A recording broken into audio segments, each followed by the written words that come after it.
Hi, today we're going to talk about Panasonic Lumix G85 Micro Four Thirds lens mount camera.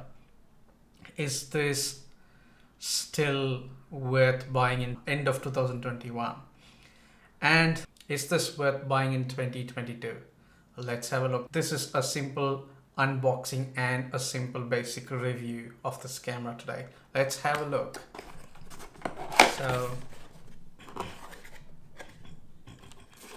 So this is what we've got. It's a manual. And go.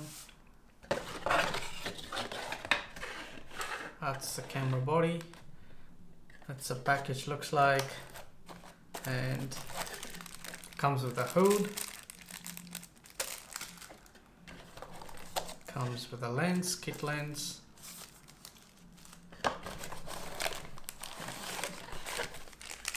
That's the body. And that's the strap.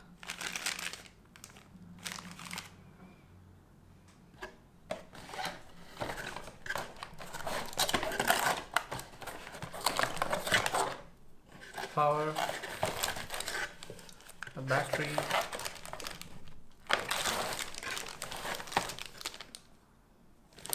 Cable. And the charger. Well, so there's nothing in the box anymore.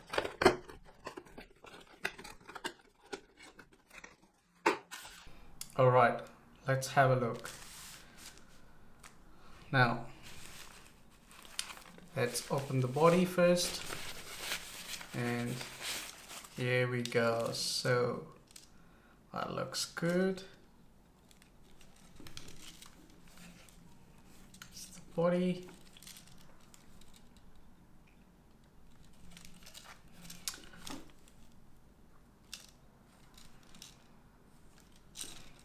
It has got an articulating screen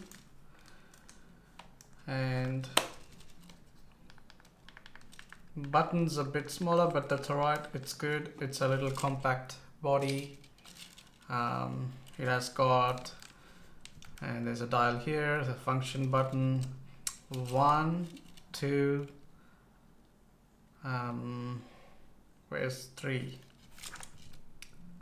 Where is 3? 1, 2, 3, 4, and 5. 5 different function buttons, which is really good, which is handy. Alright, let's leave that aside. Let's have a look at the lens, and that is 12 to 60 millimeter lens. That's equivalent. It's a Micro Four Thirds, so you have to double that up to measure in full frame. So that is 24 to 120, which is not bad. And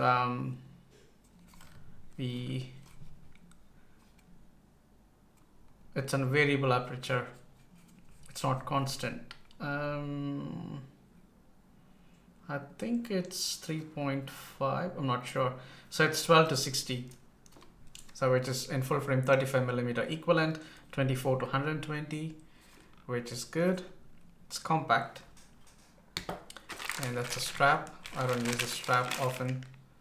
So let me put that aside, and that's the charger.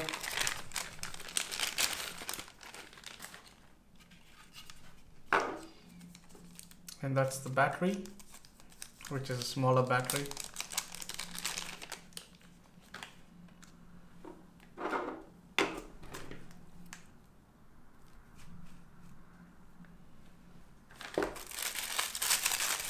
And the hood.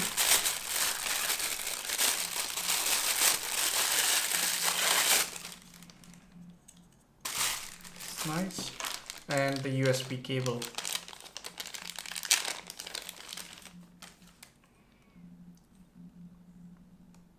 That's the USB cable. Now, let's put the battery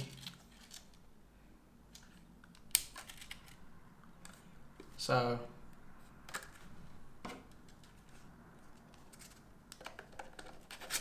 I'm not sure if there's charge in that, but let's see. They have given a space. So this rubber thing here, basically, it's good that Panasonic has made this way. You can just open it and put a dummy battery and then use that dummy battery for like connecting directly into the power and use it for a long time for live streaming and other purposes. I mean, if you want to do an recording for an extended period of time or live streaming, there's the option there. That's good. And this is for the battery grip. If you open this, don't lose this, because you don't lose this. You need this, otherwise there'll dust get into it. So this is for battery grip. This is the control or a connection point for the grip to control the camera. So that's handy. Let me put it back. I'm not going to use the grip.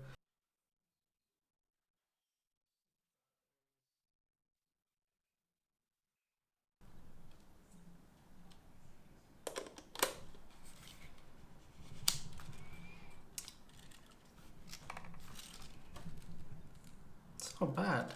I mean, I have small hands and it's good for me to hold this. My A6600, it'll be like slippery, not slippery, but it'll be too small for me, and it's not really a good grip. So I have to buy a small rig cage to make the grip a little bit bigger to hold it comfortably. But this is good. I mean, Lumix Panasonic cameras are basically, they're really good for handling. You know, they're really good. The grips are really well done. There's a power button there, on and off. Let's turn it on. Oh, let's tilt this.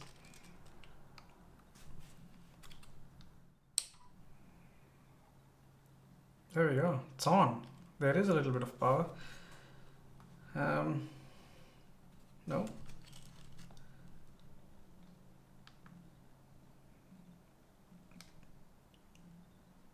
I think the camera was released in 2016, so that's why it has 2016 on it. Okay, I know there's no memory card in it, so don't worry. Here we go. So the lens. Let's take the lens out.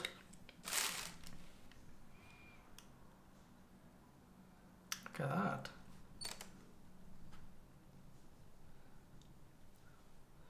Panasonic cameras, Lumix cameras are really known for its touch display. They're really good. I mean, videos.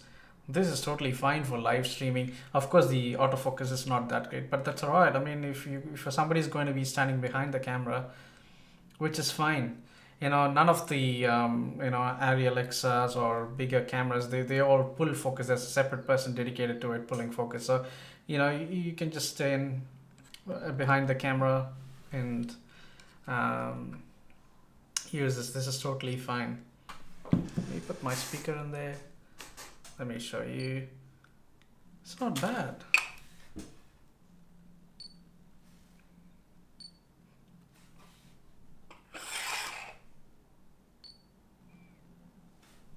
Can you see it's focusing?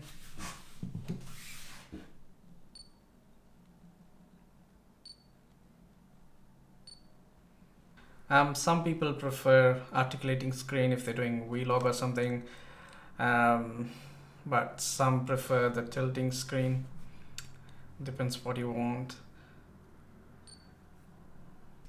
You can use the app. There's an app for this camera. You can control the camera using the Panasonic Image app, which is really good, and the app has all the controls, whatever you need. You can even set the camera up and to focus on your on the app, which is nice. So you don't have to worry too much. Look, if you're going to do just streaming, if you're going to take normal pictures, and if you want to record videos, you know, for YouTube channel or you know, for really small, even in a church or in a small business or something, this is totally fine. You don't have to get you know, Sony A9 or A7S3 or S4 or Canon R6 and R5 or you know, even Panasonic S1H and stuff for 1080 videos, for websites and for online platforms, this is completely fine. Don't look at YouTube videos and think, oh, we need to get this, we need to get that in order to. If you look at the YouTube videos, you'll get confused. You'll never buy a camera. By the time you're getting confused and you postpone, oh, I have to save money to get that and get this and stuff, and you will be wasting 6 months' time. And by the 6 months, you could have made something. If you're on a small budget, small production, this will be totally fine, I'm telling you. And a lot of people using it, and they're very happy. The one above is, I would say, if you have more money, you can get a Lumix G9. But if you don't have a budget, then that's okay. So it has got micro HDMI, same as my Ace 6600. It has got a USB, and it has got a remote and a microphone input jack.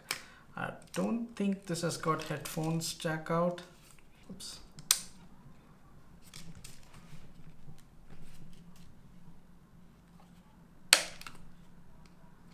That's for SD card.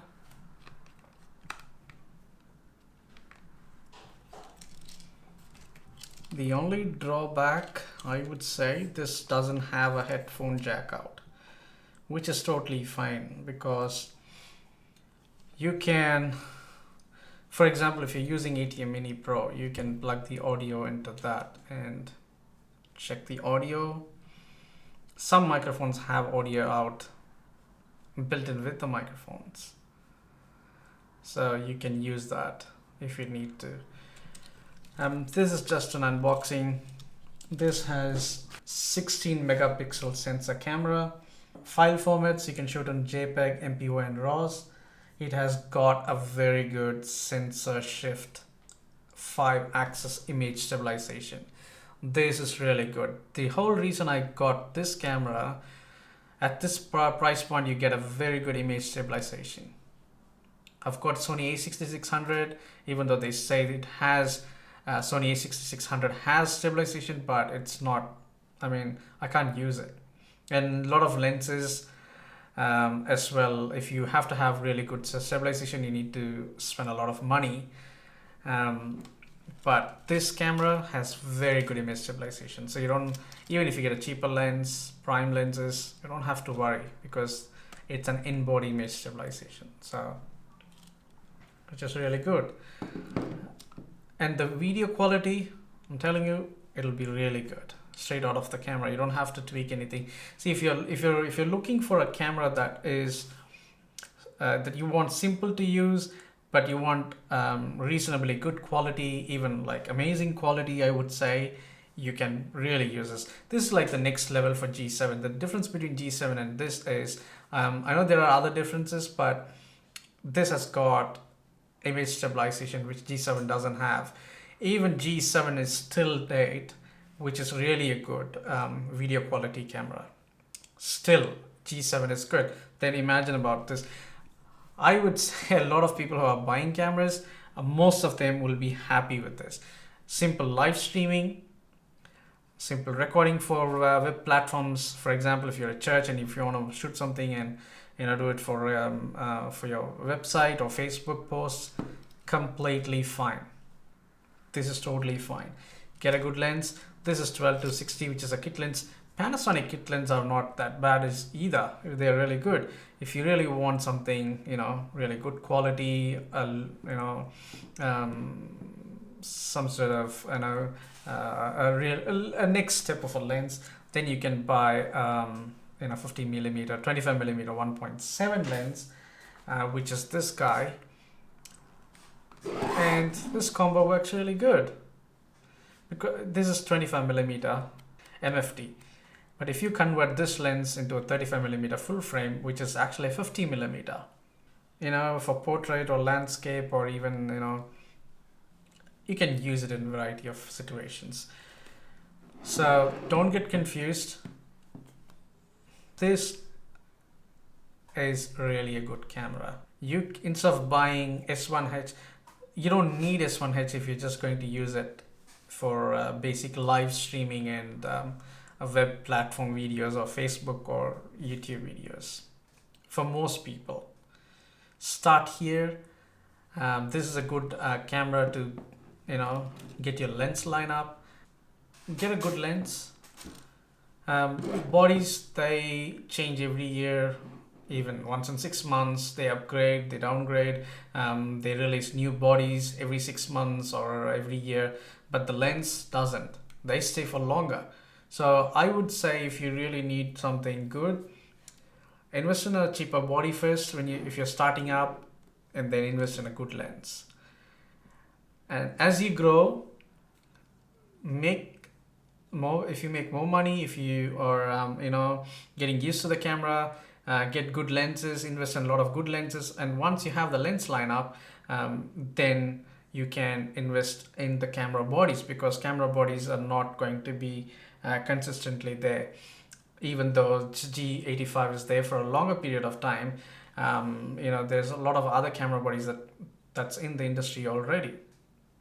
So start here, and then as you grow, as your need grows, then you can change the camera body anytime. So invest in good lenses. That's my good advice. Hope this video was helpful. Let me open this and show you how this lens looks like. Turn the camera off. Look, there are some stuff that actually confuses a lot of YouTubers. I mean, a lot of people those who want to buy camera. Now, a lot of YouTube videos and YouTubers, they say, oh, it doesn't have an articulating screen. It's not going to be useful. You're going to see, if you want to do a video like this, you need to see yourself. You need to do this. This will be handy. This will be helpful. Hang on a second. If you're going to be behind the camera, if you're going to do live stream, you don't have to invest on a camera that has an articulating screen. Of course, it's going to be helpful. That's like saying, I'm not saying this is bad. I mean, they are telling what they like and what is useful for them. Okay, but here's the thing: just because your family is going to grow after 5 years doesn't mean you have to get a 7-seater car now. Okay, so it's the same thing. Just buy what you need now and start doing something instead of waiting. Instead of by the time, there's a lot of options available now, and every time you try to go and buy a camera, you may be confused. When you try, you may spend 5 days, 6 days, day and night trying to figure out what camera should I buy, watching YouTubes and this and that, but you will not decide at the end of the day. The simple answer is, what is your need? Write them out. Don't think about it. Just write them out. What is your need? And then compare it with the camera. What is there? Go for the cheaper option as much as possible, unless you have a lot of money. Now, if you're going to do live stream and if you're going to be behind the camera always, you don't need an articulating screen like this. You can just get away with a camera that has a tilting screen or even fixed screen at the back. Second thing, there are sometimes, if you want to rig this camera or if you want to use this camera, sometimes you may feel this is actually hindering you. If it is here, it's gonna make a lot of things easier if you want to run and gun. For example, if this screen is just here and if it's tilting up, you can just go like this. You can get a really good steady shot. And if you want to do this, you can do this. But if you're flipping it on the outside, then your camera becomes this big now, and it's not a compact one. You don't need that unless you're actually going to do this. You know what I mean?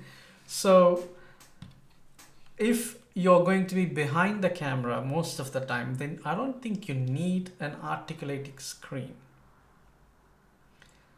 That's my point and that's my opinion. You may disagree, but the truth is you don't need it. I have sometimes encountered that, I wish it's actually tilting like this. And I've got Sony a6600, which is a tilting one. You know how many times I felt, this is more comfortable than a screen that is flipping out. These are some of the things that you shouldn't get confused. It's best easy option. So hope this video is helpful. And please feel free to let me know if you have any questions. and I'll see you in the next video.